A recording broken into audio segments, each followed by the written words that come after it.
مراد رسول دعائے بابائے بطول سیدنا ابو حفص عمر بن الخطاب رضی اللہ تعالیٰ عنہ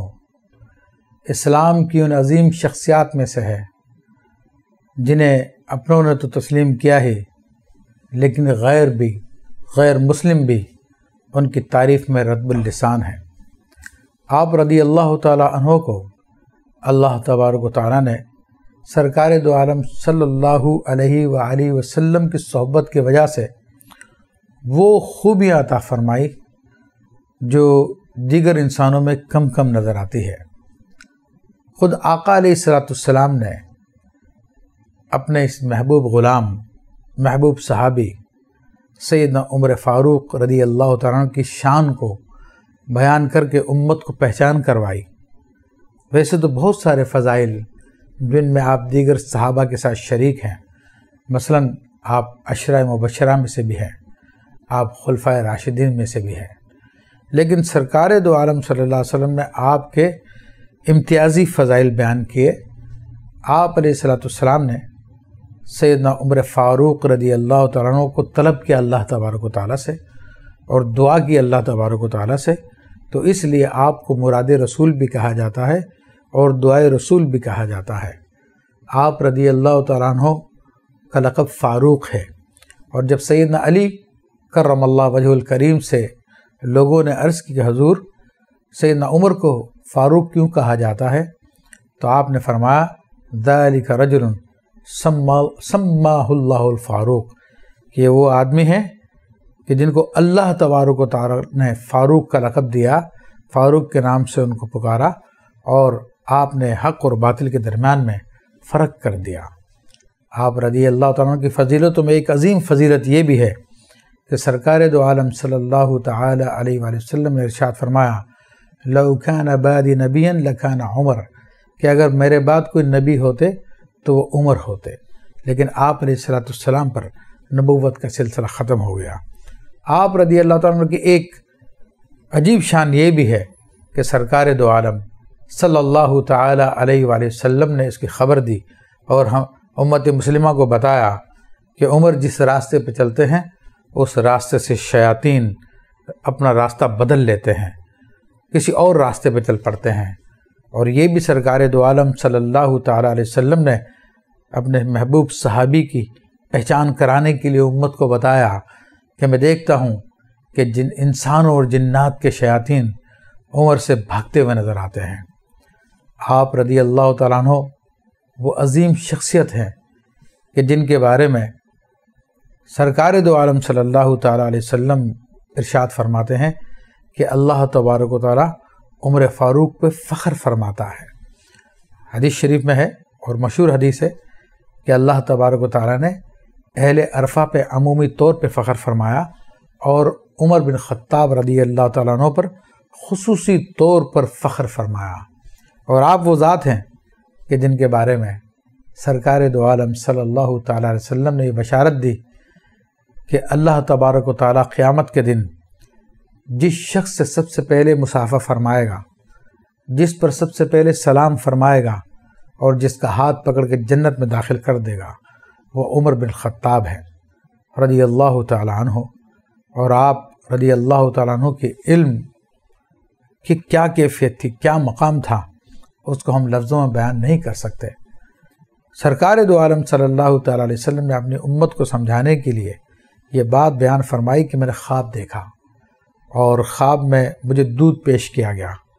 اور وہ دودھ میں نے پیا، خوب پیا، یہاں تک کہ میرے ہاتھوں کی انگلیوں سے وہ دودھ جاری ہو گیا، پھر جو بچا وہ میں نے عمر بن خطاب کو دے دیا۔ تو اس سے آپ کے علم کا اندازہ لگایا جا سکتا ہے۔ جب آپ کسی لشکر کو بھیجتے تھے تو پھر سپہ سالار کو راستے کی تمام ڈیٹیل، ساری کی ساری معلومات ان کو تفصیل کے ساتھ بیان کر دیا کرتے تھے۔ اور علم کا یہ عالم تھا کہ جمعے کے دن آپ خطبہ دے رہے ہیں اور مسلمانوں کا ایک لشکر جن کے سپہ سالار ساریہ رضی اللہ تعالیٰ عنہ تھے، وہ ایران کو فتح کرنے کے لیے تشریف لے گئے، نہاون میں ہے جو وہاں پر کافی دور فاصلے پر ہے، مہینے بھر یا اس سے 2 مہینے کے فاصلے پر ہے۔ تو خطبہ دیتے دیتے ارشاد فرماتے ہیں یا ساریہ الجبل، یا ساریہ الجبل، اے ساریہ پہاڑ کی اوٹ لے لو، اے ساریہ پہاڑ کی اوٹ لے لو۔ لوگ بڑے حیران ہوئے کہ عمر فاروق رضی اللہ تعالیٰ عنہ نے یہ جمعہ کا خطبہ دیتے دیتے ساریہ کو کیوں پکارا؟ جب مسلمانوں کو فتح ہوئی اور مہینے 2 مہینے بعد وہ لشکر لوٹ کر آیا تو حضرت ساریہ رضی اللہ تعالیٰ عنہ فرماتے ہیں کہ اگر جمعے کے دن سیدنا عمر فاروق رضی اللہ تعالیٰ عنہ ہمیں ہوشیار نہ کرتے، ہمیں خبر نہ دیتے تو دشمن ہمارے پیچھے سے آ چکا تھا، وہ ہم پہ پیچھے سے حملہ کر کر ہم لوگوں کو شکست دے دیتا۔ لیکن ایسے وقت میں سیدنا عمر فاروق رضی اللہ تعالیٰ عنہ نے ہماری مدد فرمائی۔ آپ ایسے بہادر ہیں کہ آپ کی بہادری ضرب المثل ہے کہ جب ہجرت کا موقع آیا تو آپ رضی اللہ تعالیٰ عنہ نے اپنے ہاتھ میں ننگی تلوار لی، اپنے کاندھے پہ تیروں کا ترکش لیا اور پھر آپ حرم شریف میں حاضر ہوئے۔ تمام سرداران قریش وہاں پہ بیٹھے ہوئے تھے اور لوگ ان سے چھپ چھپ کے ہجرت کرتے تھے،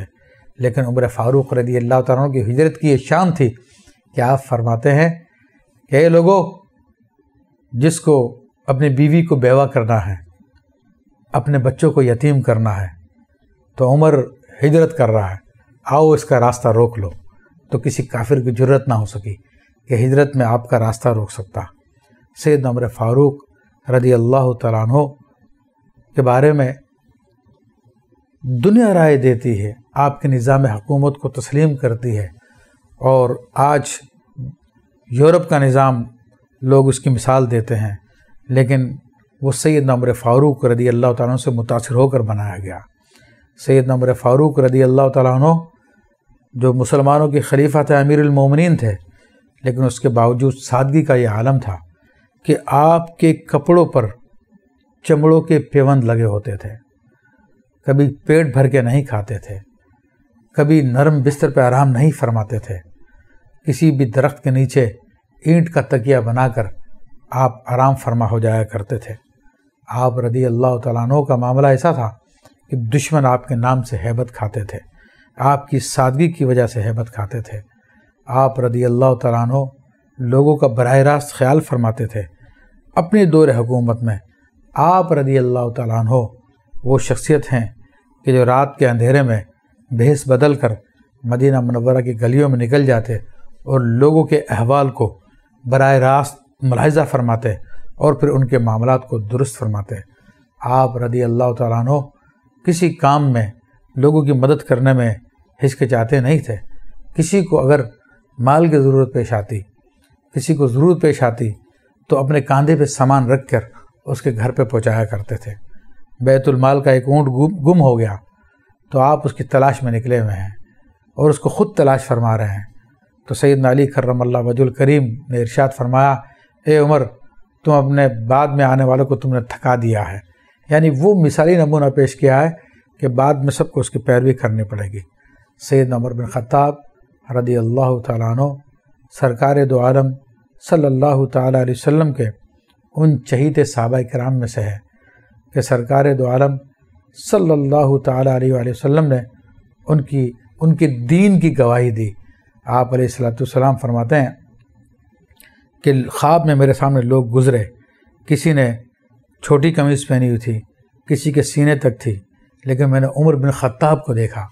کہ ان کی قمیض اتنی لمبی تھی کہ وہ زمین پر گھسٹ رہی تھی۔ تو لوگوں نے عرض کی کہ یا رسول اللہ صلی اللہ علیہ وسلم، اس کی تعبیر کیا ہے؟ تو آپ علیہ السلام نے فرمایا کہ اس کی تعبیر دین ہے، یعنی دین کامل آپ رضی اللہ تعالیٰ عنہ کے پاس تھا۔ اور آپ رضی اللہ تعالیٰ عنہ کی خلافت کے بارے میں بھی رسول اللہ صلی اللہ تعالیٰ علیہ وسلم نے پہلے ہی پیش گوئی فرما دی تھی کہ آپ کس طرح سے اچھے طریقے سے نظام حکومت کو چلائیں گے۔ تو آپ رضی اللہ تعالیٰ عنہ کو جس اعتبار سے دیکھیے، آپ بے مثال ہیں، آپ باکمال ہیں۔ سرکار دو عالم صلی اللہ تعالیٰ علیہ وسلم نے جو تعلیمات امت مسلمہ کو عطا فرمائی، ان کو نافذ کرنے والے آپ ہیں۔ آپ ہی تو وہ شخصیت ہیں کہ جنہوں نے سب سے پہلے قرآن مجید کو جمع کرنے کا سلسلہ کیا۔ سیدنا ابو بکر صدیق رضی اللہ تعالیٰ عنہ کے زمانے میں آپ کے مشورے پر قرآن کو جمع کرنے کا کام شروع ہوا۔ آپ رضی اللہ تعالیٰ عنہ وہ شخصیت ہیں کہ جنہوں نے مسلمانوں کے لیے اسلامی کیلنڈر بنایا۔ آپ ہجرہ کیلنڈر آپ ہی کا بنایا ہوا ہے۔ آپ وہ شخصیت ہیں کہ جنہوں نے پولیس کا نظام قائم فرمایا۔ آپ وہ شخصیت ہیں کہ جنہوں نے اسلامی فوج مرتب کی اور ان کے وظیفے مقرر کیے اور اس کے اصول مقرر کیے۔ آپ رضی اللہ تعالیٰ عنہ وہ عظیم شان والے ہیں کہ جب کسی مسئلے میں صحابہ کرام میں اختلاف ہوتا تھا تو جو عمر فاروق رضی اللہ تعالیٰ عنہ کی رائے ہوتی تھی تو قرآن مجید ان کی موافقت میں نازل ہوتا تھا، اور بعض تو ایسا ہے کہ جو الفاظ سیدنا عمر فاروق رضی اللہ تعالیٰ عنہ کے ہوتے وہی اللہ تبارک و تعالیٰ اسی انداز میں قرآن مجید فرقان حمید میں نازل فرماتا تھا۔ آپ رضی اللہ تعالیٰ عنہ وہ ہیں کہ جن کی وجہ سے فتنے رکے ہوئے تھے۔ آپ رضی اللہ تعالیٰ عنہ کے بارے میں کعب احبار نے کہا کہ عمر فاروق کا ذکر میں ہماری کتابوں میں دیکھتا ہوں، جو پچھلی کتابیں تھیں انبیاء کے صحیفے تھے، تو ان میں جب عمر فاروق رضی اللہ تعالیٰ عنہ نے فرمایا آپ نے اس میں میرے بارے میں کیا دیکھا، تو انہوں نے کہا کہ آپ کے لیے لفظ آیا قرن من الحدید، یعنی وہ لوہے کا پہاڑ ہے، وہ صلابت والے ہیں، وہ قوت والے ہیں۔ آپ کی یہ قوت تھی، آپ کی یہ ہمت تھی کہ آپ فاتح ایران ہیں۔ ایران آپ نے فتح فرمایا، آرمینیا آپ نے فتح فرمایا۔ مسلمانوں کی اسلامی حکومت کو جس قدر وسیع آپ نے کیا اتنا کوئی اور نہ کر سکا۔ آپ رضی اللہ تعالیٰ عنہ نے نہایت انصاف کے ساتھ حکومت کی، اور امت مسلمہ جو اس وقت موجود تھی سب نے آپ کی حکومت کو تسلیم کیا اور سر تسلیم خم کیا۔ آپ رضی اللہ تعالیٰ عنہ بیت المال سے اپنے لیے بہت کم لیا کرتے تھے، اکثر اپنا گزارا تجارت پہ کیا کرتے تھے، اور کبھی روغن والی روٹی آپ نہیں کھاتے تھے کہ امت مسلمہ کے پاس یہ کھانے کے لیے نہیں ہے تو میں کیسے کھاؤں۔ آپ رضی اللہ تعالیٰ کی حکومت صرف لوگوں کے دلوں پہ نہیں بلکہ اللہ کی دیگر مخلوق پہ بھی چلتی تھی۔ دریائے نیل جس کی ایک عادت بنی ہوئی تھی صدیوں سے کہ ہر سال وہ خشک ہو جایا کرتا تھا، اور جب تک کسی لڑکی کو سجا کر دلہن بنا کے اس میں نہیں ڈالا جاتا تھا تب تک دریائے نیل نہیں چلتا تھا۔ تو عمر فاروق رضی اللہ تعالیٰ کا رعب و دبدبہ ایسا کہ جب آپ کے زمانے میں دریائے نیل بند ہوا تو پھر وہاں کے گورنر نے آپ کو خط لکھا، تو آپ رضی اللہ تعالیٰ عنہ نے دریائے نیل کے نام خط لکھا اور اس میں حکم دیا دریائے نیل کو کہ اے دریا، اگر تو اپنی مرضی سے چلتا تھا تو نہ چل، اور اگر تو خدا کے حکم سے چلتا تھا تو تجھے امیر المومنین عمر بن خطاب حکم دیتے ہیں تو چل پڑ۔ تو اس دن سے یہ رسم ختم ہو گئی، اور جیسے ہی آپ کا خط اس دریا میں ڈالا گیا اور دریا جوش مار کے اتنی تیزی کے ساتھ چلا کہ خط ڈالنے والے بھی نکل کے باہر بھی نہ آئے، ان کے کپڑے بھی گیلے ہو گئے۔ تو یہ عجیب آپ کے معاملات، عجیب آپ کی شان ہے، اور عجیب آپ کے فضائل و کمالات ہیں۔ آپ کے فضائل و کمالات کو بیان کرنے کے لیے گھنٹوں نہیں،